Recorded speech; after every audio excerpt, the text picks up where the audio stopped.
Hi everyone, welcome back to new video. इस video में हम करने वाले हैं LeetCode problem of the day, question 1992, find all groups of farmland. So basically question में ये है कि हमें एक बाइनरी मैट्रिक्स दे रखी है m क्रॉस n, यानी कि number of rose into number of columns, zero based है या जीरो इंडेक्स है। ठीक है, जहाँ पर जीरो रिप्रेजेंट कर रहा है एक hectare of forest land and one represent a hectare of farm land. Okay, and to keep the land organized there are designated rectangular areas of hectares that consist entirely of farmland. These rectangular areas are called groups. No true groups are adjacent. इसका क्या मतलब होता है ये मैं अभी बताता हूँ। Meaning farmland in one group is not four directionally adjacent to another farmland in a different group. Okay, and यहाँ पे कह रहा है कि लैंड जो है हमें इनपुट में दे रखा है can be represented by a coordinate system where the top left corner of the land is 0, 0, and the bottom right corner of land is m minus 1 and n minus 1. Okay, यानी कि ये जो हमें land दे रखा है ना, इसमें देखो कि आप नंबर ऑफ रोज कितनी है, मेरी 3, एंड नंबर ऑफ कॉलम्स है मेरी 3। तो ये वाला जो होता है, ये वाला सेल, इसको मैं रिप्रेजेंट कर रहा हूँ 0, 0 से, एंड ये आ जाएगा मेरा m minus 1 comma n minus 1, यानी कि 2, 2। ठीक है, एंड ठीक है, find the coordinates of the top left and the bottom right of the each group हमें पता करना है। और उनके जो कोऑर्डिनेट्स आएंगे मेरे R1 C1 R2 C2, इनको मुझे एक वेक्टर में रिटर्न करना है। ठीक है, तो वो मेरी 2D वेक्टर होगी, जैसे यहाँ पे मेरे को दे रखा है ना। ठीक है, और मैं इसको किसी भी ऑर्डर में रिटर्न कर सकता हूँ। अब देखो यार, ये जो क्वेश्चन है ना, ये वाला find all groups of farmland वाला, इस क्वेश्चन को करने से पहले आई विल रिकमेंड कि आप जो है ये वाला क्वेश्चन करो। ठीक है, ये क्वेश्चन था कल का, नंबर ऑफ आइलैंड्स। ये क्वेश्चन बिल्कुल सिमिलर है उसके, यहाँ पे भी हमें एक बाइनरी मैट्रिक्स दे रखी थी ग्रिड 9 से। ठीक है, एंड इसमें भी हमें रिटर्न करना था। तो ये दोनों एक दूसरे कैसे रिलेटेड है वो मैं अभी बताता हूँ आपको। फिलहाल आप इसमें देखो कि हमें इनपुट में ये दे रखा है ना।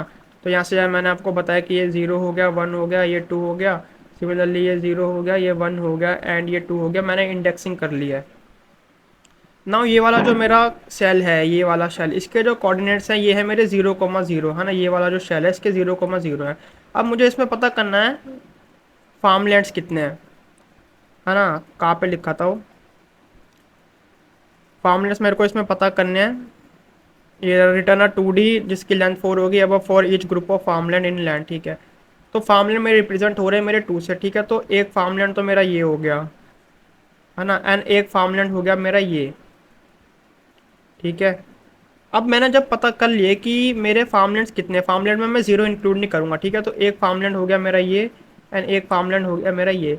इस फार्मलैंड के, ठीक है, एक चीज़ यहाँ पे ध्यान में रखना कि ये जो फार्मलैंड है इसकी जो इसका जो शेप होगा वो होगा रेक्टेंगुलर शेप। ठीक है, मतलब आप ऐसा नहीं कह सकते कि जैसे जैसे मेरे पास एक और मैं यहाँ पे ड्रॉ करूँ अगर। ठीक है, इसको मैं जल्दी से ड्रॉ कर लेता हूँ।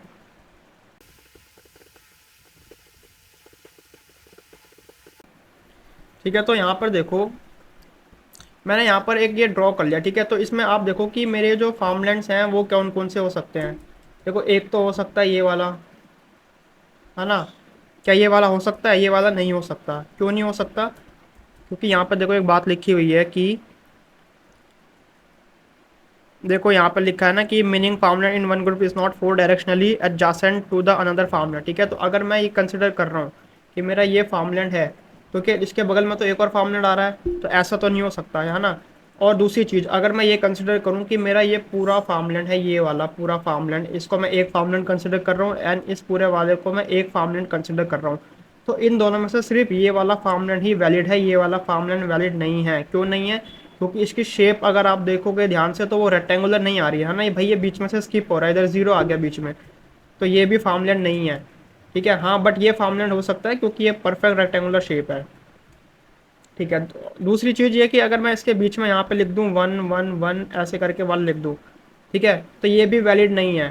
क्यों? क्योंकि दो एडजेसेंट फार्मलैंड्स के बीच में ना जीरोस आने चाहिए, यानी अगर इधर ऐसे होता जीरो, अगर मैं इधर लिख देता सब कुछ जीरो लिख देता, तब जाके ये वैलिड होता। ठीक है, तो मेरे को बेसिकली पता करने हैं नंबर ऑफ फार्मूलास। तो ठीक है, तो यहाँ पे मेरे को मिल गए कि भाई ये दो वैलिड हैं, सारी सेट कंडीशन जो दे रखी है उनको सेटिस्फाई कर रहा है, और एक ये मेरा ये वाला है। ठीक है, अब जब मेरे को पता चल गया ना, तो मैं क्या करूँगा, जो मेरे फार्मलैंड हैं उसकी मैं top left corner and bottom right corner पता करूँगा। ठीक है, तो जैसे ही मेरा ये वाला जो है, यहाँ पर आप देखोगे कि इस वाले के लिए और इस वाले के लिए, ठीक है। पहले मैं इस वाले की बात करता हूँ, ये वाला जो 1 है, इसके लिए आप देखोगे कि टॉप लेफ्ट कॉर्नर कौन से हैं मेरे, उसके कोऑर्डिनेट्स हो जाएंगे 0,0, ठीक है। और जो बॉटम लेफ्ट बॉटम राइट वाला होगा वो भी मेरा 0,0 ही होगा, क्योंकि ये एक सिंगल शेल है, ठीक है। और जो ये वाला मेरा है, ये वाला, इसके लिए टॉप लेफ्ट कॉर्नर कौन सा होगा, ये वाला एंड ये वाला। तो इसके कोऑर्डिनेट्स क्या है मेरे, 1,1 है, ठीक है। तो ये आ जाएगा मेरा 1,1। एंड इसका बॉटम राइट कौन सा होगा, ये वाला जो 1 है, इसका कोऑर्डिनेट क्या होगा, 2,2, ठीक है। तो मैंने यहाँ पे लिख दिया 2,2।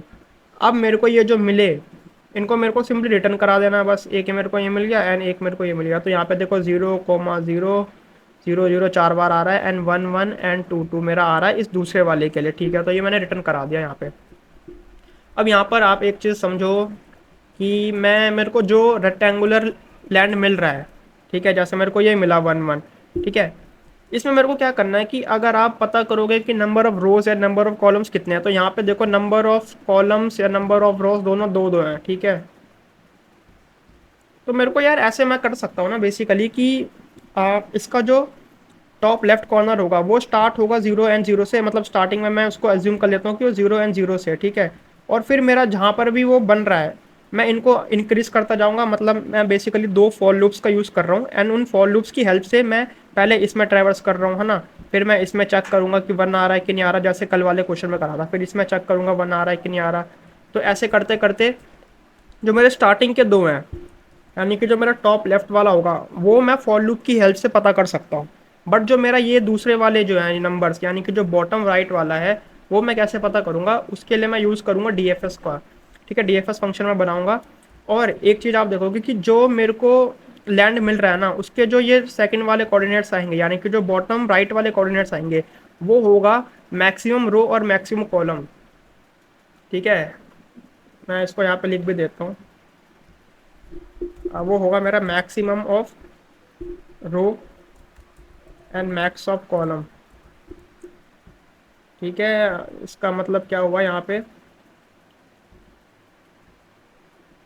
देखो पहले मैं जब इस वाले पे ट्रैवर्स करने गया हूँगा, है ना, यहाँ पे देखो इस वाले पे जब मैं ट्रैवर्स करने गया हूँगा, तो ये वाली जो रो है ये है फर्स्ट रो, एंड ये है मेरा फर्स्ट कॉलम, ठीक है। फिर मैं गया हूँगा इस वाली पे, फिर मैं गया हूँगा इस वाली पे, एंड फिर मैं गया हूँगा इस वाली पे, ठीक है। ये मैं जाऊँगा कैसे, DFS कॉल्स की हेल्प से, ठीक है। तो मेरे को पता चला कि मैं जैसे ही यहाँ पर पहुँचा, अब इससे आगे मैं जा नहीं सकता, ठीक है। तो यहाँ पर पहुँचने के बाद मेरे को जो मैक्सिमम रो और मैक्सिमम कॉलम मिला, वो मिला मेरे को 2,2, ठीक है। तो वही मैंने यहाँ पे करा दिया रिटर्न। अब जैसे ये वाला मेरा क्वेश्चन है, तो यहाँ पे भी अगर मैं कोऑर्डिनेट्स मेंशन करूँ इसके 0, 1 एंड 0, 1, ठीक है। तो यहाँ पे ये पूरा वाला मेरे को एक लैंड मिल रहा है ना, तो इसके लिए आंसर क्या आ जाएगा, 0,0, ठीक है, जो कि मेरा टॉप लेफ्ट है। एंड बॉटम राइट हो जाएगा मेरा ये वाला जो कि मैक्सिमम है, मैंने बताया ना भी मैक्सिमम, ठीक है। तो ये हो गया मेरा 1,1, ठीक है। अब देखो ये वाला जो क्वेश्चन था मेरा, इसमें मुझे पता करना था रिटर्न द नंबर, इसमें मुझे पता करना था नंबर ऑफ आइलैंड्स, ठीक है। जैसे यहाँ पे नंबर ऑफ आइलैंड्स मेरे कितने थे, एक तो मेरा ये वाला आइलैंड था, ठीक है, एंड एक मेरा ये वाला था। बट ये वाला जो क्वेश्चन था इसमें ऐसी कोई कंडीशन नहीं थी, ऐसा कोई कॉन्स्टेंट नहीं था कि मेरे को रेक्टेंगुलर आइलैंड्स ही पता करने हैं, है ना। तो मैं क्या करा था, जिस भी वन पे मैं खड़ा था ना, जिस भी सेल पर मैं खड़ा था, मैं हर डायरेक्शन में कॉल्स लगा रहा था, है ना, DFS कॉल्स। अगर आपने ये वाली वीडियो नहीं देखी है तो आप पहले इसको देखना, फिर आपको ये वाला क्वेश्चन ईजिली समझ में आएगा जो कि आज का वाला है। यहाँ पे मैंने देखो 4 डायरेक्शन में कॉल्स लगाई थी, ठीक है। कॉल्स में यहाँ पे तभी लगाऊंगा जब जिस जिस कॉलम पर मैं खड़ा हूँ, जिस रो पर मैं खड़ा हूँ, ठीक है, वो मेरे को 1 मिलेगा, तब जाके मेरे को 1 आगे के लिए कॉल्स लगानी है, एंड मैं अपना काउंट इंक्रीज करते करते रिटर्न करा दूंगा, ठीक है।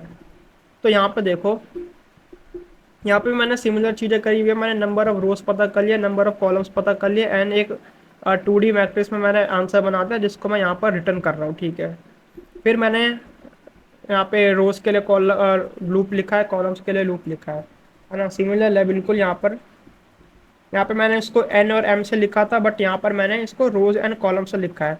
ये वाली जो कंडीशन है यहाँ पर कि मेरे अगर रोज नंबर ऑफ रोज 0 होगा या नंबर ऑफ कॉलम 0 होगा तो मेरे को 0 रिटर्न कराना है, ठीक है। ये वाली कंडीशन मैंने यहाँ पे नहीं लिखी है, क्योंकि मेरे को जो कॉन्स्टेंट दिए हुए हैं उसमें मुझे बता रखा है कि इनकी वैल्यू ग्रेटर देन 1 ही होगी, तो वो लिखने की मेरे को ज़रूरत है नहीं, ठीक है। उसके बाद मैंने यहाँ पे आर और ज़ीरो को इनिशियली ज़ीरो कर रखा है, आर और सी को इनिशियली ज़ीरो रखा है, ठीक है। इसका मतलब बेसिकली ये है कि जैसे मेरे को यहाँ पर पता करना है, ठीक है, ये वाला जो मेरा एग्जाम्पल है इसको मैं एक बार फिर से कंसिडर करता हूँ।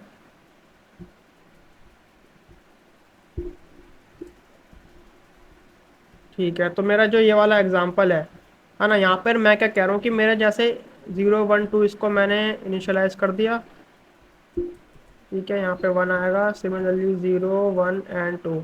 मेरे जो दो लूप्स चल रहे हैं तो वो एक लूप होगा जो कि मेरा रो के लिए चलेगा एंड एक लूप होगा जो कि मेरा कॉलम के लिए चलेगा। तो मैं इनिशियली इससे स्टार्ट कर रहा हूँ, ठीक है। तो मेरा जो आई और जे होगा, यहाँ पे देखो मेरे जो आई और जे होंगे वो इनिशियली 0 हैं, तो वो अभी मेरे यहाँ पर है, यहाँ पे मेरे आई और जे होंगे, ठीक है।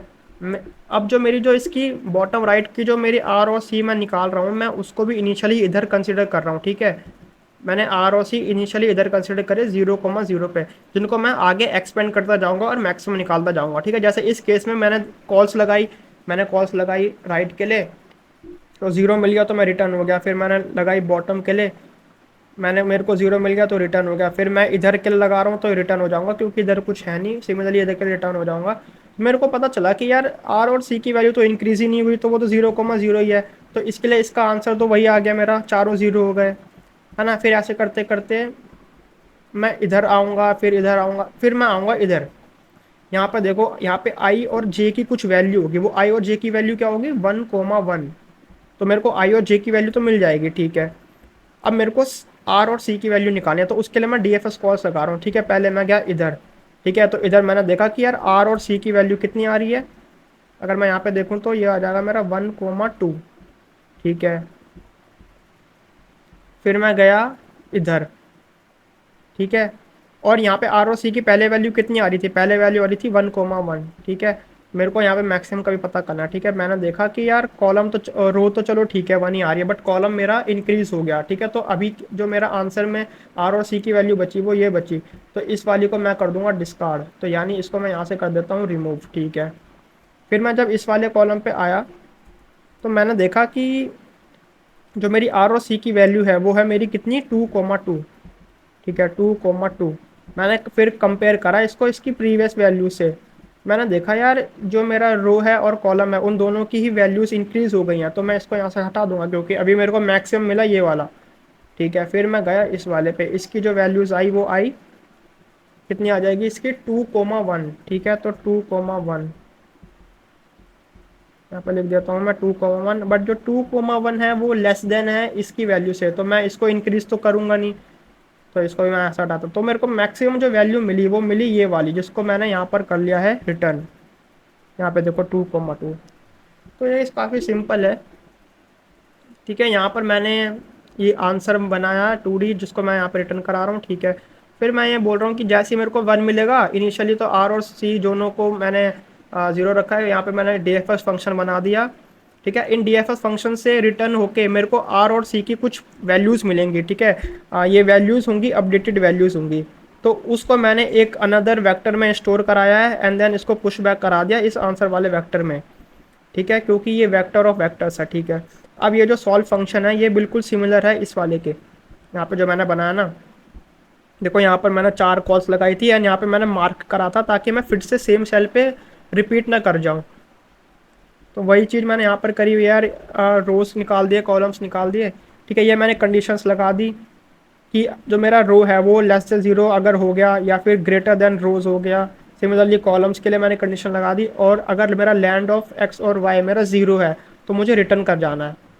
देन मैंने आर और सी पर मैक्स पता करता गया मैं कि आर और सी जो है मेरा, उसको मैंने मैक्स में, जैसे यहाँ पर देखो, यहाँ पे मैं कर रहा था ना कि इनिशियली यहाँ पर मेरा आर और सी कितना था, इनिशियली मेरा आर और सी कितना था, यहाँ पर 1 1 था, ठीक है, 1 1 था,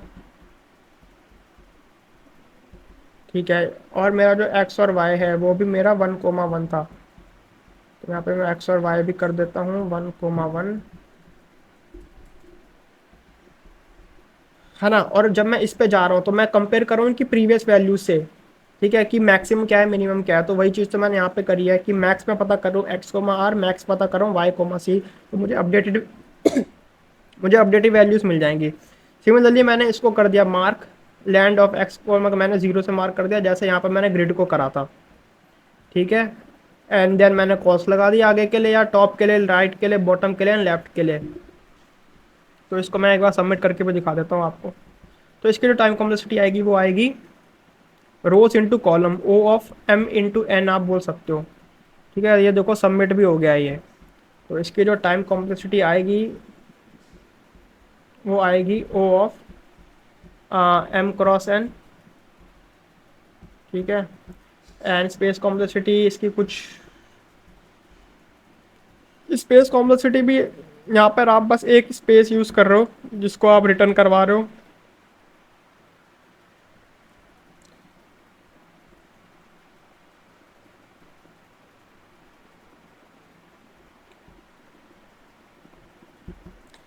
सो यार इस वीडियो में बस इतना ही। वीडियो अच्छी लगी तो वीडियो को लाइक कर देना एंड चैनल को सब्सक्राइब भी कर देना। Thank you.